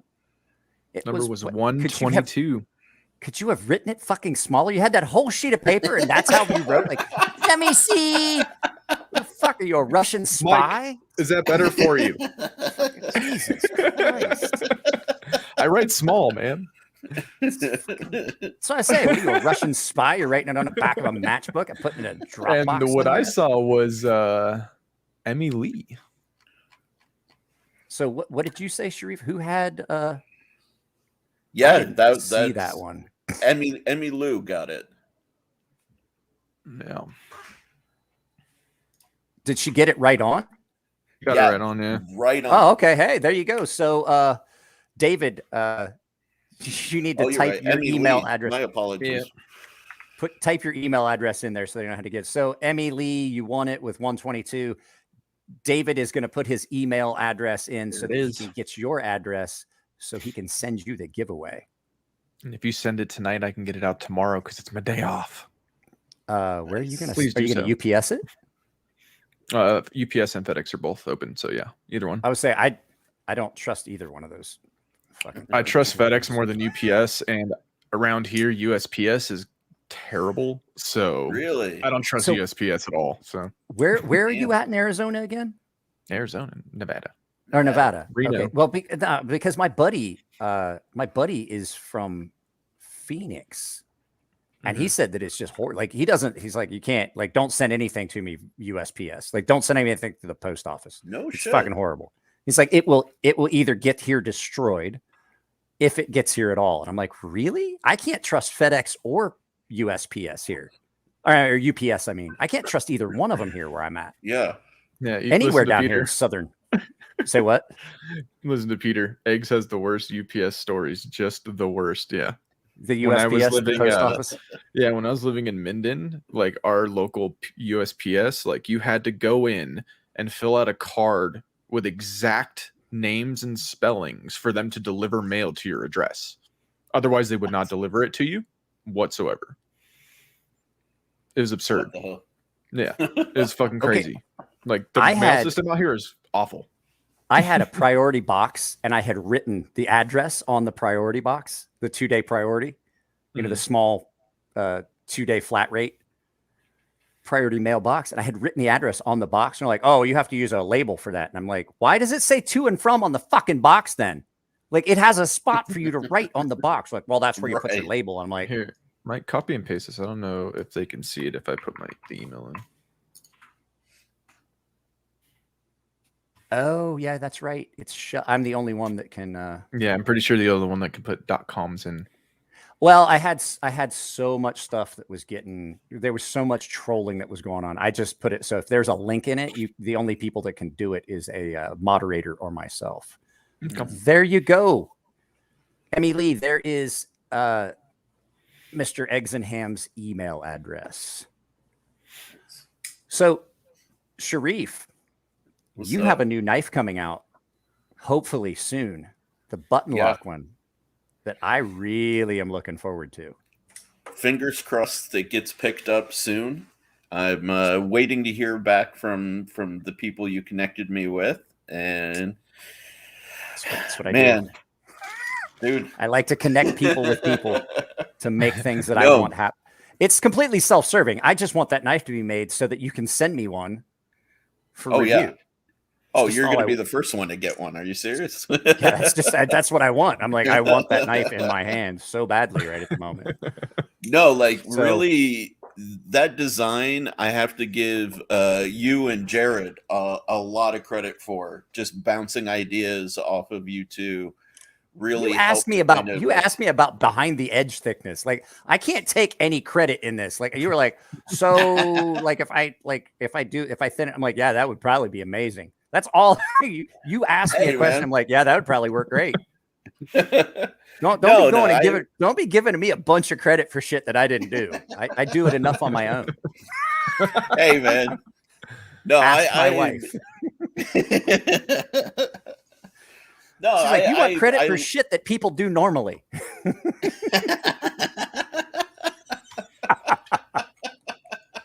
Jesus. No, I'm the type of person I like to acknowledge anybody who's been instrumental in the process, and like, yeah, dude, you were awesome. Jared's awesome, and I think the design turned out fucking great, if I say so myself. So, hey, eggs and ham. I have a question for you. See it? Like, are you going to be able to do Europe? I'm going to ask if she could send me a CONUS. I have an address in the USA. Perfect. Okay. Thank you. Sweet. So, okay. I'm not hip to that whole process of mailing things internationally. So, I've done it. It's greatly appreciated. It's fucking ugly. I don't mind the money part of it. It's just the rest of it. I don't know. I have a customer that was out here visiting family, and he has some super nice antique straight razors and Barbary stuff, like hair trimmers.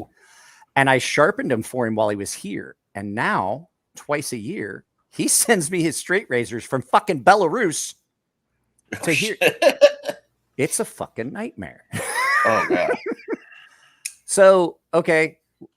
Something else cool to show you.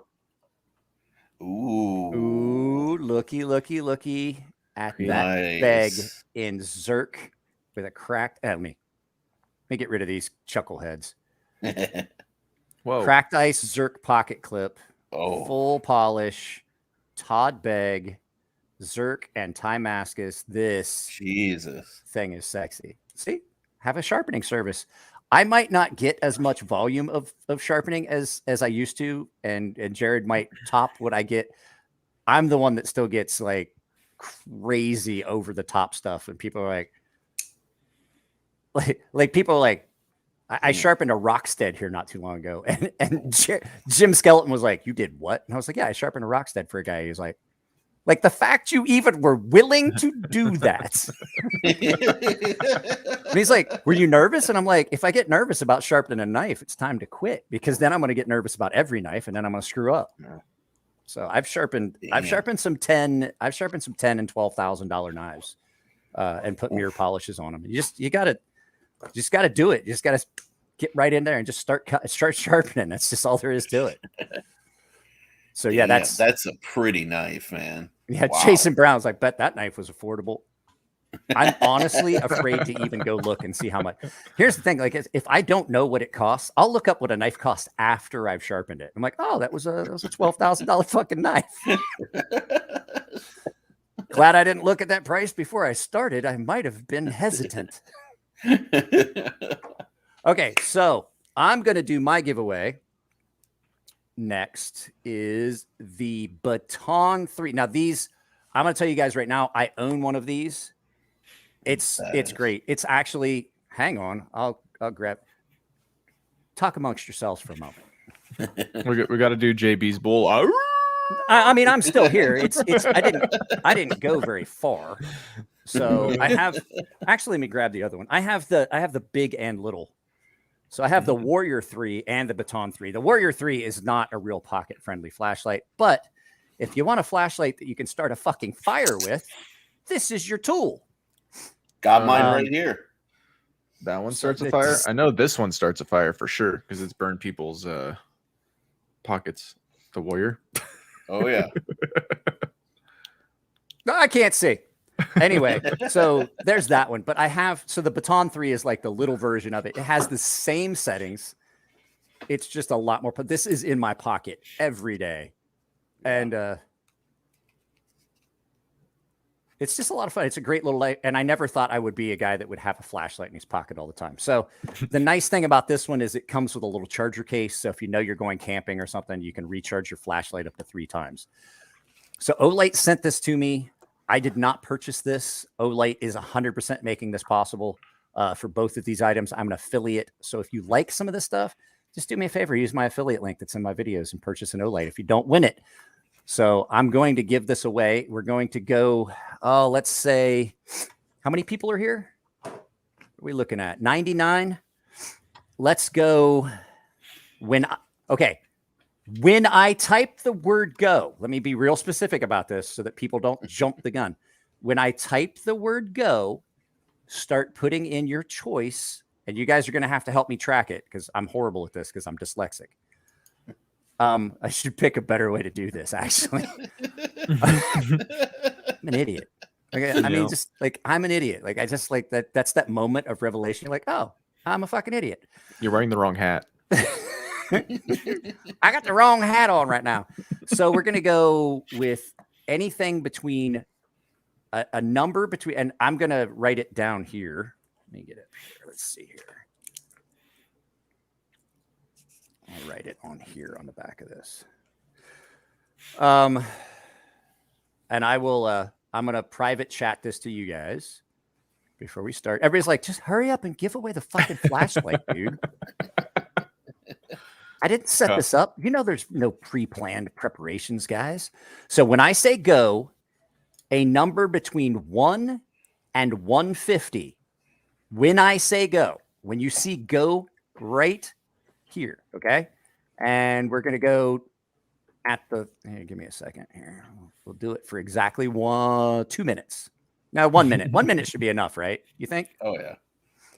Okay. Yeah, let me hand you my O pen, Mike. Yeah, that'll work. Here you go, Mike. And go. So, a number between 1 and 150. Only one guess, you can't go over. Only one guess, you can't go over. Are you gonna do outside continental US? No, US customer. I can't do overseas. So US at least somebody with a US mailing address. Yes, someone with a US mailing address. Exactly. There you go. Yeah, I forgot to state that on mine. I saw one that was close. I saw one that actually, I think, got it. There it is. Yeah. Which one? I'll type it out in the private. If somebody already nailed it, then we're gonna. There's actually a few. Is there? Well, then we're gonna have a draw off for. Okay, and stop. That was 1 minute. So the number was 37. So anybody that got 37, so we can pull it up.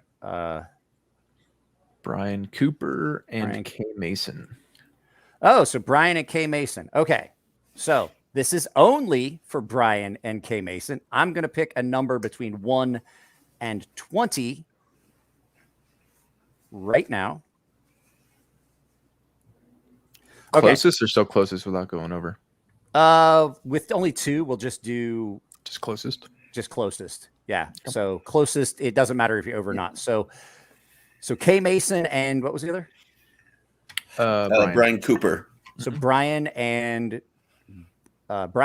K Mason right now, go ahead, pick a number between 1 and 20, closest wins. Knife fight. Brian, are you guys going to do this? Do I have to type go? Here, go. There you go. I just tagged them both. 1 Cooper. to 20. 12 and 13. 12 and 13. Who got 13? K Mason. K Mason, you won because the number was 15. So K Mason, Nice. let me And go ahead and put a label on this so I know who won it. And then just email me once again, gunmonkey1974@gmail.com. Well, shit, I'll put it back up. God, I'm horrible at this. There's my email address. There's my email address. Email me with your address to my email address. A lot of address. I still haven't sent the stuff off. I'm not gonna lie to you guys. It's been so hectic. I haven't sent the stuff off for my Flash giveaway I did the other day, where I have the Wii knife or the Wii Knife Company tactical pin and a couple other things that went. I still haven't sent that shit. Yeah. It's marked. It's marked. I just pain. haven't sent it, which is bullshit because I literally live like 3 minutes from the post office now.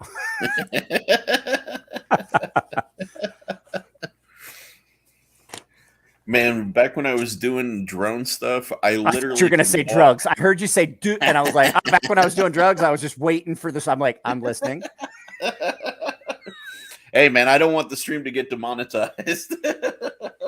If it hasn't been demonetized in any of the other ones, like Jim Skelton and I didn't get demonetized, so I'm pretty sure. Nah, we don't want to do that though. Yeah. Congratulations, Kay Mason, by the way. No, I used to walk like half of the city block away from a post office, and it was still a pain to like get everything together and mail, you know? It's not the mailing or the packing or any of that. It's just, well, have you seen the people at the post office? Yeah, I just look at them like, I don't want to be around these fucking people. Like I see the same people every time I go to the post office. I'm like, do you fucking live here? Seriously, man. So, David, what's your next planned knife purchase? Technically, it's already been made. It just has to get to the point. It's the Abyss, the Arcane Abyss. Ooh. Oh, I just talked. I may pick one of those up. Yeah. Yeah, I pre-ordered. I did the half now, half later. So I've got the Necronaut and the Crawler, and I use the Necronaut like I abuse the hell out of that knife. It's really nice. I have to say that is one of my the only one that would even come close and compare would be David over at Blade Banner with that knife that he had. I can't even think of the name of it now. Scorpion, the V2 version. No, the first one that he the one that got sent around. I'd have to look at it, but the fact is, like, Solaris? I got to see, the Solaris. Yeah, that one. And I that knife felt weird in my hand, so I didn't want to ruin his chances for the Kickstarter, and so I didn't really do a video about it. It was a well-made knife. It just was not a knife I enjoyed. But Arcane Designs, I met Israel at Blade Show West, and he had just a 3D printed version. He was walking around. He was like, "Hey, I follow your channel," and all that, and we started talking. And to see him go from a 3D printed version, walking around Blade Show West in Portland, to now having really, really stellar made knives, while they might not be knives that I would ever carry because they just don't fit the bill for me. I can look at them and go, man, those things are sexy and they're well made. And to go from the very start of a 3D printed prototype and go to, okay, we got the capital to make a knife, and then basically start a company is fucking cool. I got to see it from start to finish. And that was the first time I'd ever really got to see that. And then that David from QSP and Blade Banner, his knife as well. But but Arcane Designs was the first one that I actually kind of had that experience of getting it to see it through to fruition outside of my knives, of course, because I was involved in that. I was there for it. I saw it all. But to see someone go from point A to point B is really cool, and I enjoyed it. And I do like those knives; they're beautiful. Yeah, it's just another one of those knives that I would get, and I would appreciate it for what it was, and I would just never use it. It's like that Strider that I had, that custom. I wasn't going to carry it, so I got rid of it. So no, I don't know. I'll carry the Abyss. Oh, dude, like. You can, like my Necronaut, I've got snail trails all over it. beat the hell out of it. Like it just wasn't as comfortable in my hand as I had wanted. I loved it. It was beautiful. And I love that bolster, like his pivot collars that are like bolsters almost.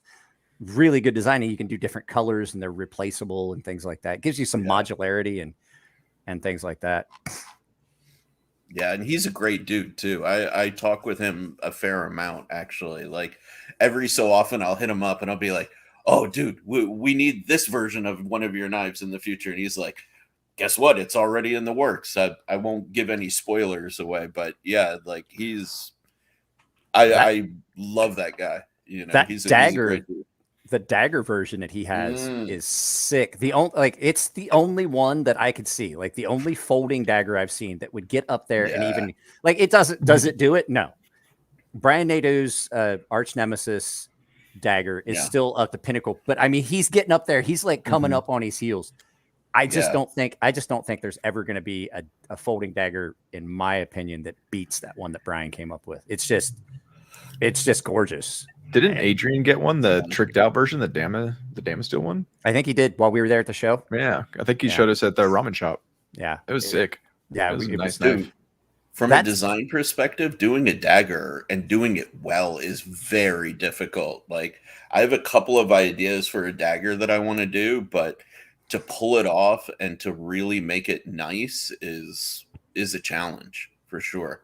Well, I want to talk with you guys more, so I want to get this done. Let's go ahead and do the giveaway of the O-Pin. But like I said, I want you guys, like I said, as much fun as this is, and people drop super chats, I appreciate it. This is not about like us sitting here talking about knives, and it's not about the giveaways. This is about knife rights and getting the support out there, because there are so many stupid laws that are out there that just need to come off the books. And the only person that's doing anything about it is Doug Ritter, and he has done an amazing job of it.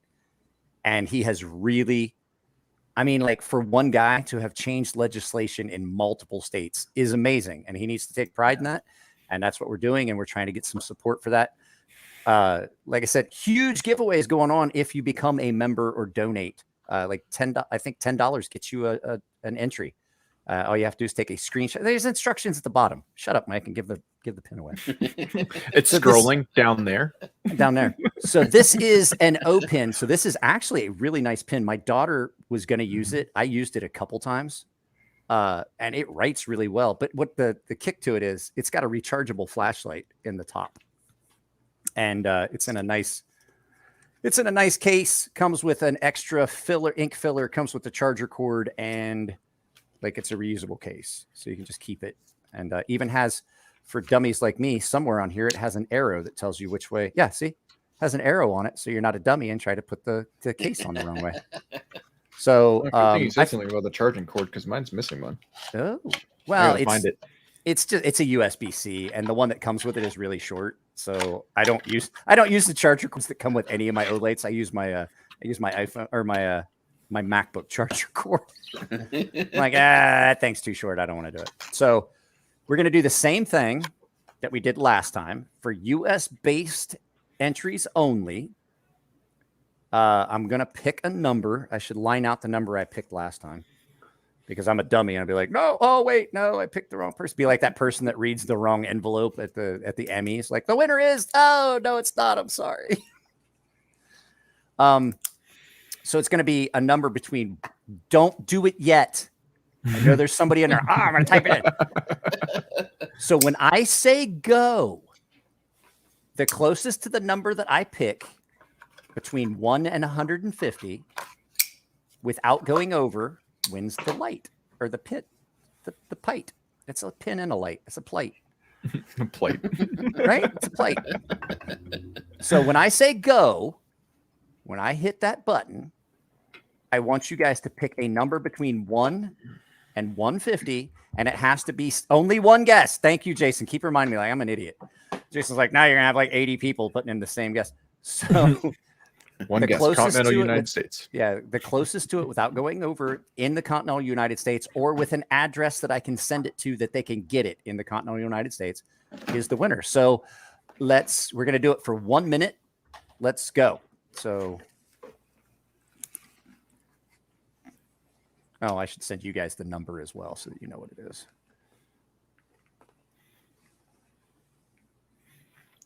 I would assume so, Didier. What we got here? Didier. He said, can they gift it to somebody in the U.S.? And They can. They They would have- absolutely can. they would have a U.S. address. So I believe the answer would be yes. What are we doing here? Where did I hit go? Okay. Did And you private chat us? yes, I did. Okay. I already saw somebody hit it once. Of course, did you? Yeah. There are 2 so far that I've seen. I threw them in the private. Okay. And we're gonna stop in just a second and stop. Yeah, those are the only 2 I see. Why is it not? Did it put up my comment of stop? Okay. It's delayed. There we go. So let's see here. Who do we have? Stephen Wallace, Kevin Kirk. Stephen Wallace and Kevin Kirk. There was only 2? Yes, that's all I see. Yeah. All right. Stephen Wallace and Kevin Kirk. We're going to do the same thing. When I say go, The number was 42. the number was 42, by the way. I'm sorry. I didn't, 42. Everybody's like, what the fuck was the number, dickhead? We don't know. Hold on, you were criticizing his handwriting? I barely saw that chicken scratch just now. At least it's big enough to read. I just put it right in the middle of a big piece of paper. Shut up. It's my channel. Hypocrite. Put me in timeout again. Okay, so the 2 gentlemen, who was it? What were they? Brian, huh? Stephen Wallace and Kevin Kirk. Okay, Yes. Kevin Kirk and Stephen Wallace. What we're going to do is I'm going to pick a number between 1 and 20. Let me get here, and I'll tell you when you can go. So a number between 1 and 20 is going to be... Okay, so you guys pick a number between 1 and 20, go. And the closest one to my number wins. Stephen Wallace says, let him have it. He's like, I've had enough of this. It's taking too long. Okay, so Stephen says he doesn't want it. So Kevin Kirk, Yeah, I see guess that. you win. I mean, I was willing. He's like, I don't want to play this game anymore. It was fun at first. He That's just got another real number? low No, real I'm good. So Stephen backed out. So Kevin Kirk, please email me at Gunmonkey. I'm putting it in. Don't worry. Please email me with your address, and I'm going to mark this box as yours.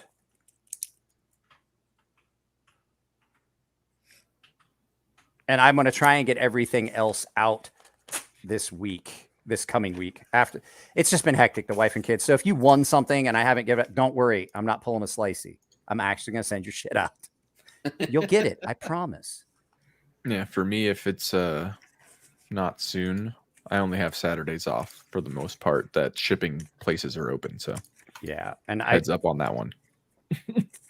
It typically takes me a week or so to get stuff out because, I mean, on top of the fact I'm doing 5 videos a week and typically doing 3 live feeds, I also still run a sharpening service. I have an entire box of stuff that's up there that we haven't even touched on yet. On top of the fact that I've got probably in that box right there with those 3 knives, I probably got $25,000 for the knives to sharpen. You have a little over 11 minutes, Mike. A little over 11 minutes. Thank you for the time check. Well, I mean, I don't have to end. It's just that the next check. Jesus. Carl's Jr. It was good the first time. I didn't need it the last 3. Like the first time I ate it was great. The next 3 were just too much. So you guys know my wife's Japanese. I typically eat a Japanese diet. I don't eat much burger or steak. We usually typically have like Japanese style food. When I eat, I love having a burger every once in a while. I had my first burger in like, probably 4 or 5 months. And it was great. It was great. But now I'm just sitting here suffering. It's actually, my stomach is more wrecked from the burger than it was from the chip. If you want to know the truth. Yeah. Interesting. So the next channel that is up, let me pull that up. So the next channel is Big Red EDC. So if you guys, JB. So if you guys want, you can go here. I'm going to pull this page up so you can see it. on Knife Rights, they have on Knife Rights page, they have an actual clickable link. I'm going to share this page so you guys can see it. But cue ball. You didn't have to donate. Ding, I don't ding, even have ding, my bell ding. up, cue ball. Ding, ding, ding, ding, ding, ding, ding. Cue ball, you missed Bob Terzuolo. We talked with Bob for what, about 45 minutes or so? Yeah. 30. I think he came in right at 9:30. Yeah, I think it was about 30. Yeah. So on this, why is this not wanting to do what I want it to do? Yeah, jump ship to JB. Jody's channel over there. Ooh. What the fuck is this? It's not. I don't know what's going on here. Hang on a second. Let me share a screen. Let me try this again. Chrome tab. Is it working this time? Can you see it now? Yep. There you Okay. go. I tried it like 3 times. So on here you have a schedule. If you go in and go to kniferates.com, you can actually just click on it and it will take you directly to the next channel. So right after me is Big Red, then Red Wolf, then Hollywood Tactical, Bees Blades, Grumpy Grunt, Tri-State EDC. I talked with Cole earlier. He was going to try and jump in, but he was having internet problems and he was editing like 800 pictures for his part-time job. And I was like, editing 800 pictures. He goes, yeah, you know. And I was talking to him on the phone, so he didn't have his voice changer. So I almost didn't realize. I was like, who the fuck is this? Oh, it's Cole. So, yeah, Big Red needs a pee break. So, like I said, guys, the last big push, if you guys have not, go to kniferates.com. I put up my receipt. I did mine. I went above the, I was a knife maker member. As a matter of fact, I have my thing still. So just so you guys know, I had my little table thing because I figured why not get my knife maker member thing. I just renewed and I went one above and I went for the, I can't remember what it is. There's one step above. Benefactor. Annual benefactor. So that's what I did as well. The benefactor. Yeah. And I mean, I don't have a lot of disposable income, but I don't look at that as like disposable income. That's not like a luxury. That is something that just needs to have. If you're a knife maker and you don't support Knife Rates, you're a fucking idiot. I'm sorry. That's just all I got. Like, that's, if you're a knife maker, knife collector, knife YouTuber, and you're not a member, then you're not a fucking knife person. That's just all there is to it. I'm sorry. Yeah. So, guys, I want to thank you for coming on. This has probably been the most structured live feed I've ever done. It's crazy. You guys have watched. You guys have watched my life. It felt awkward. It did. It's not plans. It wasn't a shit show, and I had a plan, and we stuck to it, and things happened, and we were all really quiet while Bob was talking. It was like we were in school. Yeah, we were. Yeah, dude. I was just mesmerized. I was like, oh, okay. I would literally sit around for days and just listen to Bob talk about knife stuff. Like, oh yeah.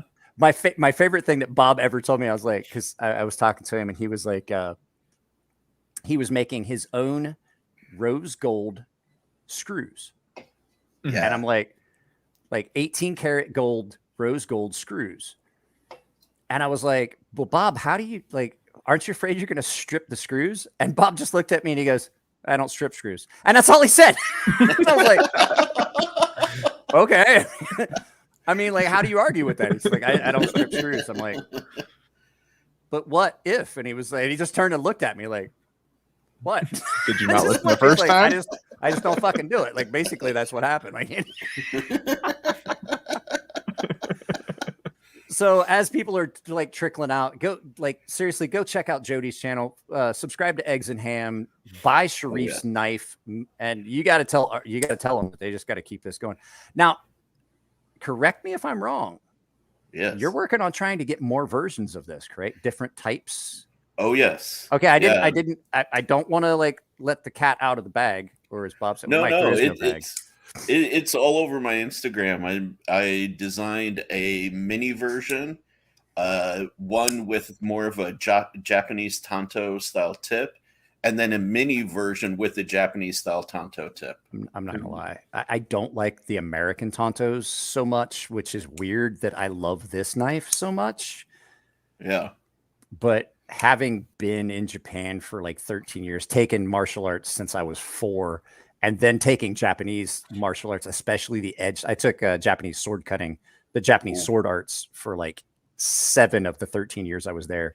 It got to where I was gone so much it just didn't work out, and had to stop practicing. But it was a Japanese style tanto. Oh man, I'm all over that. That's that Japanese style tip. So yeah, yeah, it needed to happen. You know, Yeah. like I love recurves, but that's my personal bias. You know, and I just couldn't do another drop point. There's so many drop points out there. I'm kind of tired of them. I'm not gonna lie to you. I showed this to Nick Shabazz in the car on the way to Blade Show West, and he liked it. He liked it. And he goes, "Yeah, but you know that crazy get those recurves." And I'm like, "Well, I can sharpen a recurve." He's like, "Well, you can." And I was like, "Yeah, but." Actually, he didn't talk like that in the car. It's funny when you talk. If you ever become friends with Nick Shabazz, I told him on the phone earlier today. I was like, because I told him I was like doing this. I was like, yeah. And I sent him a picture, and it was me without my hat, and he had sent me a video of him without the voice, and I was like, you without your Shabazz is like me without my hat. It looks like you. It looks like the person you know, but it's just not quite. Something's missing. That's a true statement, because I saw Mike without his hat for about 5 minutes when he didn't realize that I was in the waiting room before the stream. It doesn't look and right. it was weird. It was weird. No joke. You have seen me with my hat off probably as much as my family has in the last 3 days. I never take it off. As a matter of fact, I have a spare. So the 6,000 subscriber giveaway will be on my Monday live feed if I can do a Monday live feed. I have still got a lot of stuff to do with the wife and kid, and then I have some legal paperwork I have to do with some stuff that's going on back home. I'm going to try and do a live feed on Monday. I got like 4 minutes left. Don't forget, I'm giving away a hat. I'm giving away a knife. I'm giving away a bunch of stickers. I'm giving away a sharpening. Nice. I'm giving away a shirt. You get a disc. I'm giving away a bunch of stuff. So make sure you tune in for that. I've got everything pretty much over there. The only thing I have to do is get that person, whoever wins, sent a gift card electronically from my merch store so that they can pick out a shirt of their choice. So cool. Guys, if you want to go ahead and start going over to Big Red's channel, I'm gonna cut this here in about 3 minutes. I'm not gonna feel bad if you guys all bail, so that you can get in and start dropping comments in his. I see. Oh, Jared sent me a super chat. I'm sorry, Jared. I missed you. I don't have my bell. I wasn't expecting. Jared's here. Ding ding ding ding ding ding. I thought I smelled something, but I wasn't sure, and then I saw that he was here. So. Hey, Jared. What smells like? Jared? That's either bad feet or good cheese. I'm not sure what. So, guys, thanks for hanging out. If you're taking off, like I said, stop by the knife rates thing and get entered into this massive. Like, you're going to miss out. Like, there are some seriously incredible items that are going to be given away on the 10th. So, just incredible stuff. There's so much. So much stuff was being given away. Shane is like, my apologies. Everyone has to follow Bob Terzuolo. Hey man, like if I'm gonna do it, Shane, if I'm gonna do it, I'm gonna fucking do it right. Like I kept it a secret. I don't think I may have let Shane and John Evans know that I was trying to get Bob to come in, but everybody else was pretty much in the dark. Did I tell you guys before we started that I was trying to get him in? You told me like 5 minutes beforehand. I told him before we started, but I was trying to keep it. I was trying to keep it a secret. I wanted that to be, that was kind of my little gift to all the people that show up on my live feeds. It was a little treat. So guys, I'm just going to end it. You should head over. That gives you a 2 minute pee break. Go over to Big Red EDC, and I will see you guys on Monday. I love you all. Keep it clean in the comments if you're watching my videos, and I'll see you next time. Bye. Take care.